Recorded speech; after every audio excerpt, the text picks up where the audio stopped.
मध्य प्रदेश का जबलपुर जिला, जहां के जबलपुर ब्लॉक में है बहोरी पार ग्राम पंचायत, जिसने गांव में लकड़ी के चूल्हों को गोबर गैस प्लांट से बदल दिया है। इसे दीनदयाल उपाध्याय पंचायत सशक्तिकरण सम्मान दिया गया है। मध्य प्रदेश के जबलपुर जिले में है एक सुंदर गांव बहोरी पार, जो जबलपुर ब्लॉक में पड़ता है और जिला मुख्यालय से महज 30 किलोमीटर दूर है।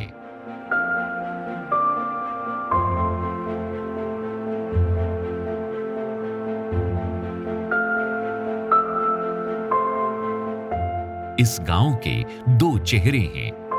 एक तरफ तो हरियाली है, लोगों के पास खेती का अनुभव है, पशुधन है,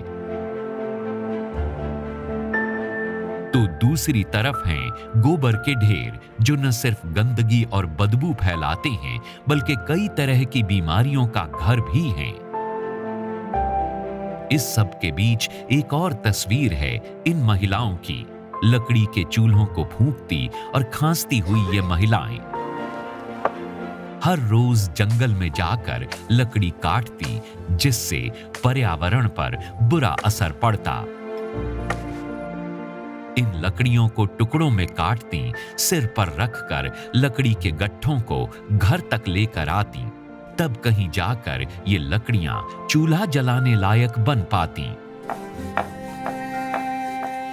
रोज रोज चूल्हा जलाने के लिए इतनी मशक्कत करके ये महिलाएं थक गई हैं और इसका सीधा असर उनके स्वास्थ्य पर पड़ रहा है।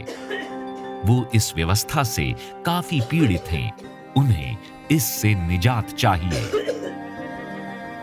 महिलाएं चूल्हों में खाना बनाती थी तो धुआं भी होता था, तो खांसी होती थी, बीमारियां भी फैलती थीं, बर्तन भी काले होते थे और लकड़ियां काट के भी लाना पड़ता था। फिर हमने ग्राम सभा की बैठक कराई तो हमने निर्णय लिया कि क्यों ना गोबर गैस प्लांट बनाया जाए।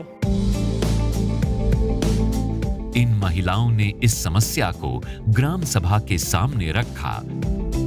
ग्राम सभा की बैठक में महिला सरपंच ने लोगों को सरकारी योजनाओं के बारे में बताया। लोगों का ध्यान इलाके में फैले गोबर की तरफ खींचा और गोबर से गैस बनाने का आइडिया मिला। तो इस तरह गांव की दो समस्याएं एक साथ हल हो गईं। गोबर का इस्तेमाल करके गैस बनाई जाएगी, जिससे लकड़ी के चूल्हों का जमाना चला जाएगा। गैस के चूल्हे गांव में आएंगे।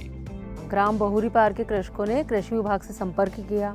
तब कृषि विभाग के द्वारा कृषकों से आवेदन पत्र भरवाए गए। उसके बाद उनके बायोगैस बने। बायोगैस बनने के बाद कृषि विभाग के द्वारा उन्हें 10,500 की सब्सिडी दी गई।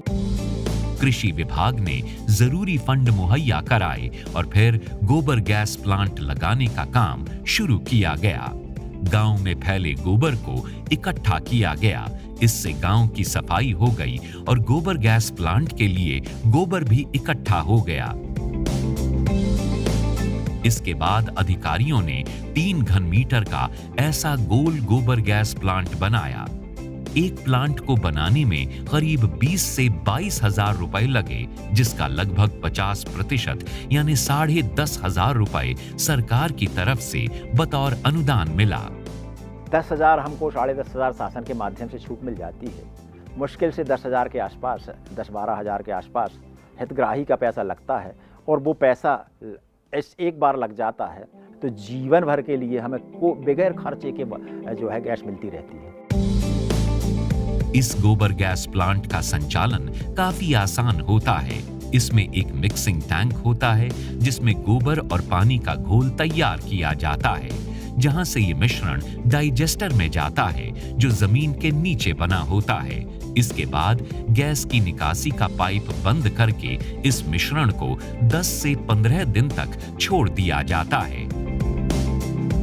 जब गोबर की निकासी वाले स्थान से गोबर बाहर आना शुरू हो जाए तो प्लांट में ताजा गोबर डालते हैं और गैस को जरूरत के हिसाब से इस्तेमाल कर सकते हैं। इसका एक और फायदा है, इससे निकलने वाले गोबर को उर्वरक के रूप में प्रयोग किया जा सकता है। प्लांट के ऊपर बना ये डोम स्टील ड्रम के आकार का है।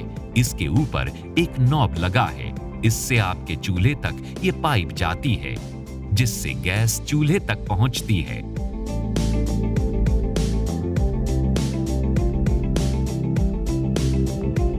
इसके बाद गैस को आप जलाइए और बिना किसी धुएं और खांसी के खाना बनाइए।